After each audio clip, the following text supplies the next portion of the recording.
An important parameter to use is the capacity factor. So the ratio of actual energy produced by an energy generating unit or system in a given period to the hypothetical maximum possible energy produced from continuous operation at full rated power is the capacity factor.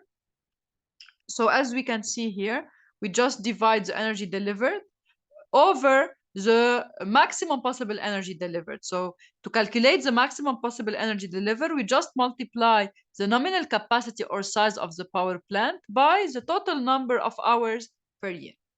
So the technologies used to generate electricity are similar across regions of the world, but the pattern of use of those generating technologies can be significantly different. So we can have very different capacity factors depending on the hours of operation of the power plants. Analysis of electrical generation plant use measured by annual capacity factors or the ratio of generation to capacity over a 5-year period shows a wide range of variability among fuel types and across world regions. So here we are comparing the capacity factors for different types of sources for electrical consumption. So you can see here, for example, that the capacity factor for solar PV rooftop residential is between 19 and 13%. For let's say for utility scale crystalline solar PV between 32 and 21, while for utility scale thin film it's between 34 and 23%. So this justify, if you want, the high use of solar PV utility scale crystalline and thin film. Plus we can see here, for example, much higher capacity factors for solar thermal tower with storage. This is an advantage of a solar thermal tower with storage, but as we mentioned, we are still not be able to get a very high efficiency because of the high cost of such technologies. Okay. And as you can see, the geothermal is very attractive as capacity factor because it can operate يعني, for long period of times. Okay, so you can benefit from it for a high number of hours. This justifies the high capacity factor for geothermal. But as we discussed, it represents other disadvantages as high cost and low LCOE.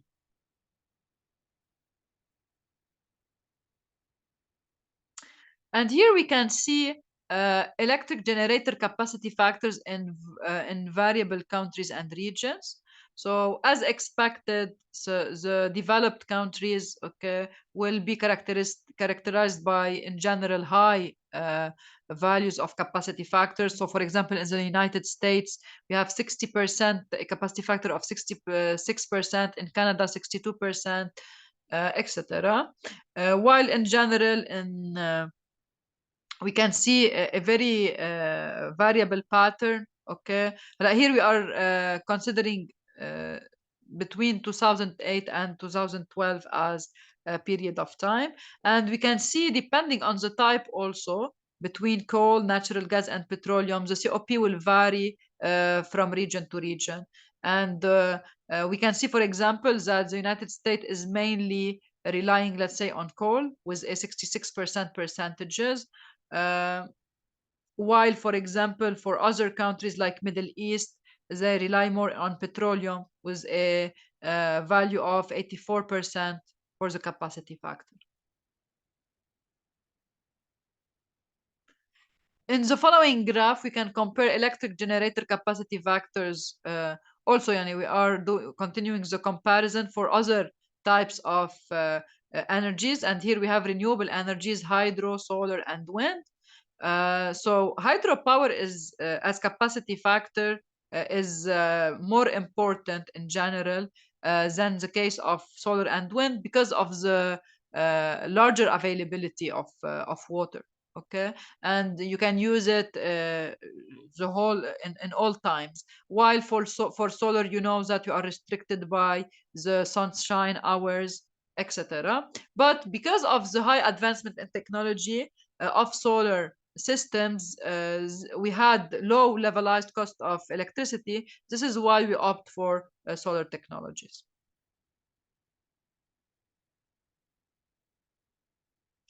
Here we can see the monthly electric generator capacity factors in USA between 2011 and 2013. So we can see the variation between the different sources of electricity from nuclear, geothermal, coal, natural gas, combined cycle, wind, hydro, natural gas, etc. So as we can see, we have high differences in annual capacity factors, and this can be attributed to a wide range of factors. To begin with, differences in daily load patterns, which reflect the mix of demand from buildings and industry, among other factors. Furthermore, we have differences in operating costs, mainly driven by fuel costs, let's say, um, for example, in Lebanon, in Tir and Baal, big power plants, we'll see the difference in operational cost. We have planned and unplanned outage of units to meet regulatory and maintenance requirement. We have variation in the efficiency of electric generating technologies using the same fuel type. In addition, we have constraints due to resource availability, commonly associated with generators relying on renewable resources. We can see here, for example, a comparison of generation and transmission uh, in Lebanon for different units. Okay, and we can see the variation even from a station to the other in the fuel cost in dollars per megawatt hour. This is due, to the efficiency of the power plant we are using. So, for example, in Baddawi, Zahrani, and Jie, the fuel cost in dollars per megawatt hour is much smaller, let's say, than in Zouk. Okay, and this can be due maybe to the of course to the cycles that are used, or also to because you have in Zouk and is the industry used is really old, and we have to do continuous maintenance for it, which was not done in an appropriate way in Lebanon, etc. Okay, so we can see then for the same amount of generation, the cost can vary a lot depending on the efficiency of the power plant and the number, yani the number of years of operation. All of this will affect the unit.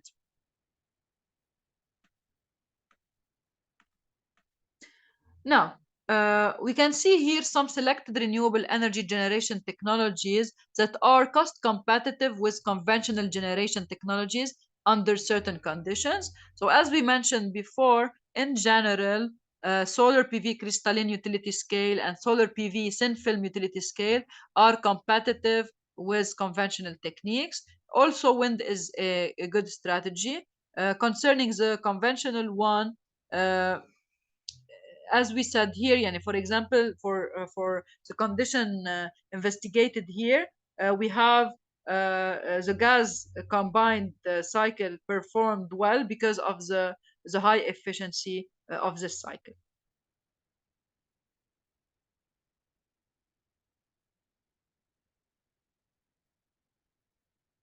So now, as we mentioned, one important aspect of the LCOE is that it allows us to consider other effects that are not easy to take into account in CBA. For example, we have discussed that one of the main disadvantages um, in fuel consumption or electricity generation is carbon pricing, yani is the emission of carbon. That's why imposing carbon pricing policies will help into reducing the amount of energy generation using fuel resources. What is the idea? So carbon pricing is one avenue for policymakers to address carbon emissions via a market-based mechanism. A carbon price will range of $20 to $40 per ton of carbon, which will increase the levelized cost of electricity for certain conventional generation technologies to levels above those of onshore wind and utility scale solar. What do we mean by this? So in general, fuel strategies are attractive because the high value of if you want the generation compared to cost. And if we calculate the LCOE of fuel power plants in general, it's relatively small when we talk in dollars per kilowatt hour. Okay, so in order to overcome this, and in order to take into account the bad effect of generation of CO2 by these power plants, we said that we should add to the costs. Okay, when we perform the LCOE analysis, we should add to it a certain cost based on the amount of carbon emitted.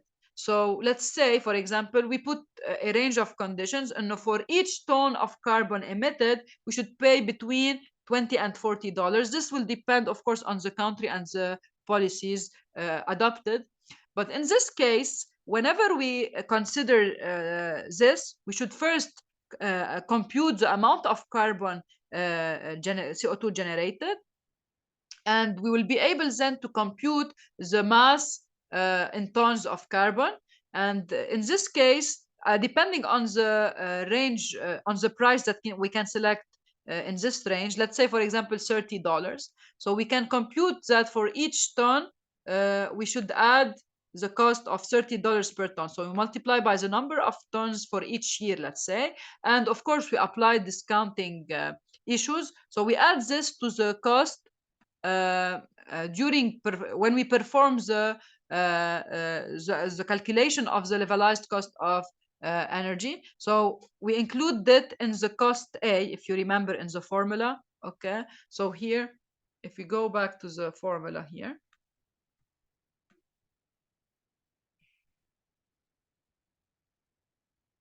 so when you compute AT, in case you want to apply this policy and you are using a fuel power plant, you should add to AT, okay, let's say we said $30 times the number of tons generated per year. So times number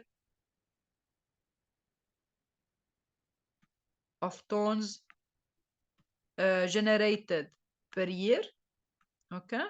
And of course, for each year, you should divide by 1 plus I to the power t to consider the discount rate effect. And then when you add this, you will increase the levelized cost of electricity, and you will make using fossil fuel less attractive. So this is how we can take into account, if you want, factors that are not easy to implement in CBA.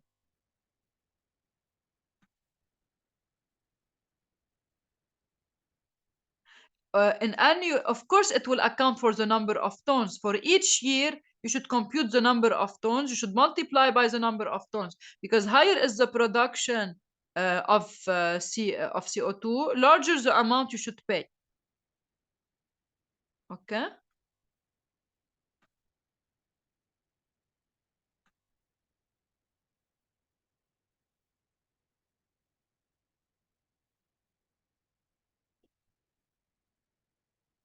So now,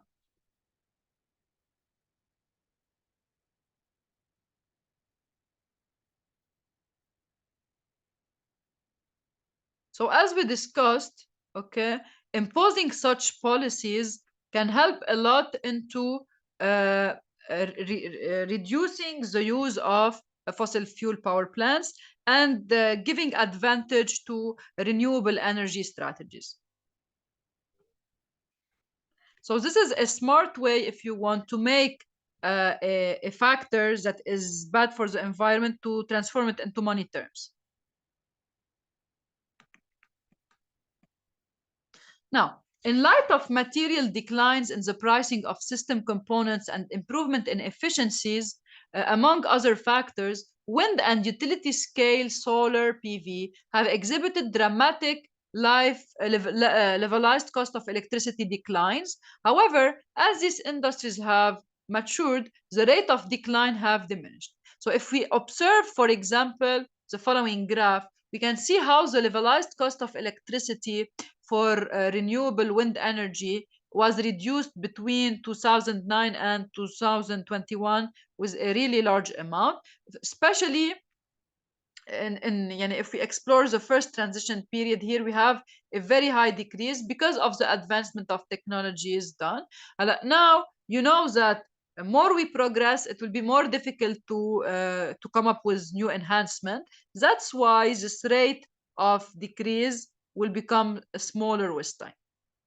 Okay, it's the same behavior for PV, for using solar PV and levelized cost of electricity. So as we can see here, it is characterized by a very high rate of decrease at the beginning, and then this rate will is decreasing, but we always have some enhancement with time.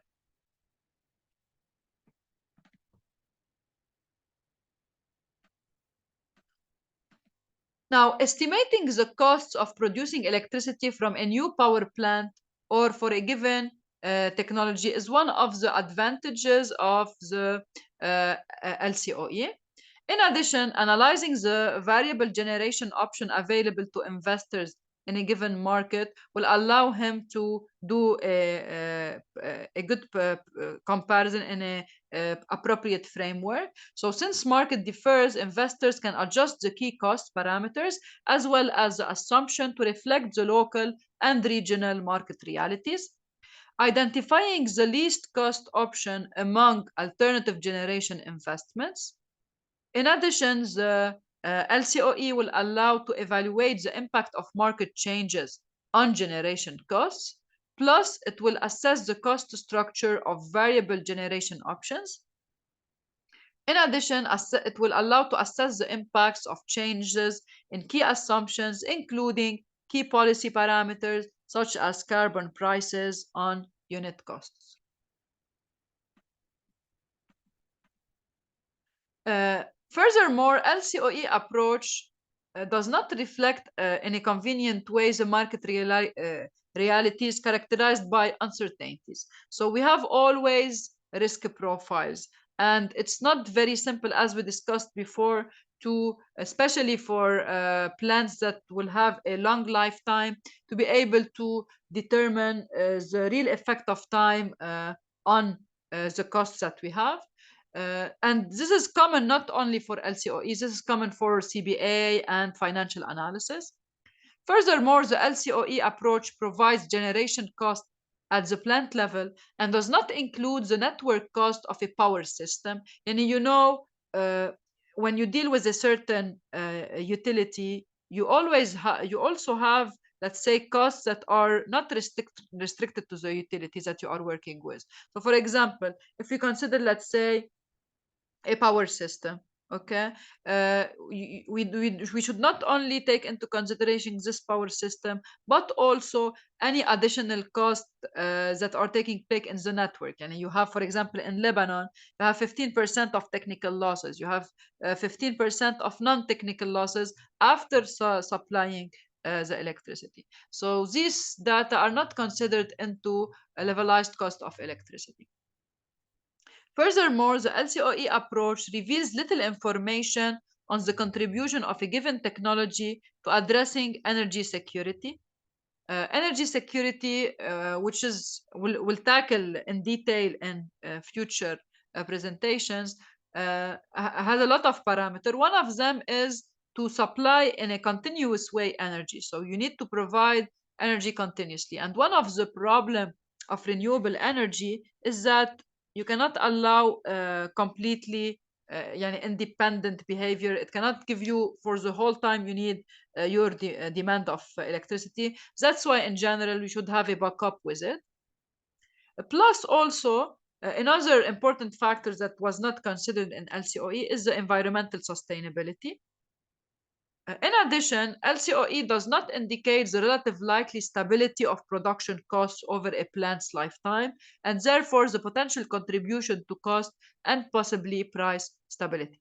So as we can see until now, all strategies of calculation, financial, economical, CBA, LCOE, all of them can give us, if you want, can help us into making decision, but are not sufficient. One of the big advantages of LCOE compared to CBA is that it's normalizing, if you want, the cost, let's say, the cost per energy production, or sometimes per using a factor that is important that cannot be monetized, as we discussed before.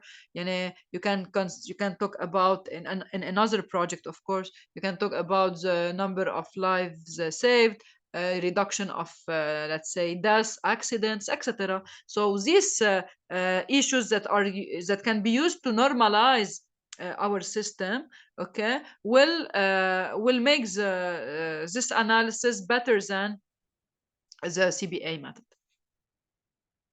and will allow us also to compare very different strategies together.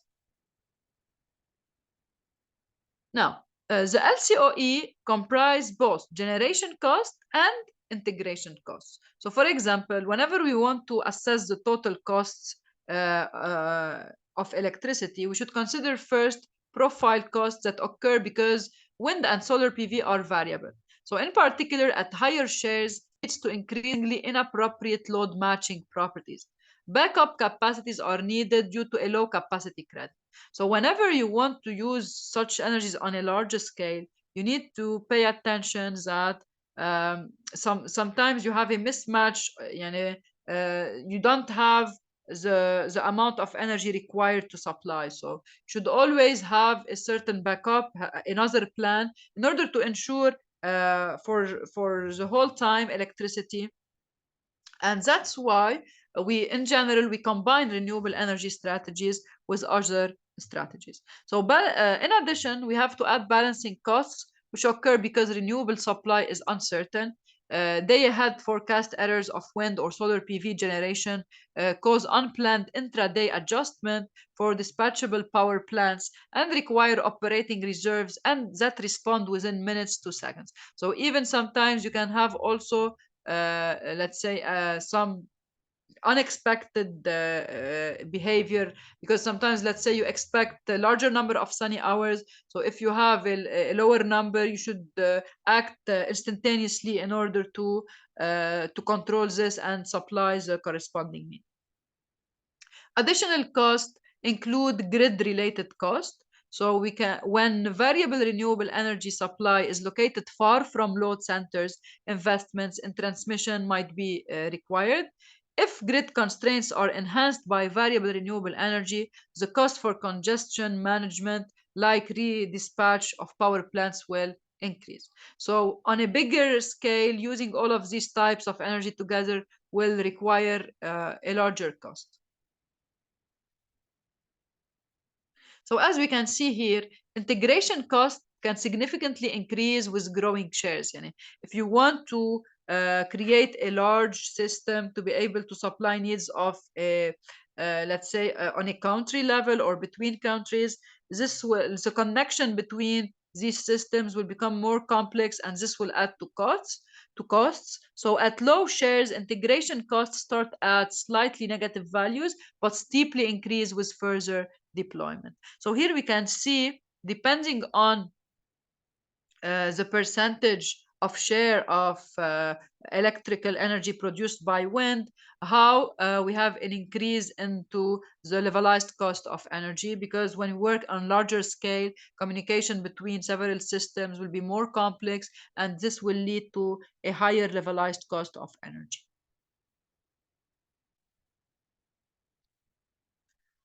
So we are done with this chapter. Any question on this?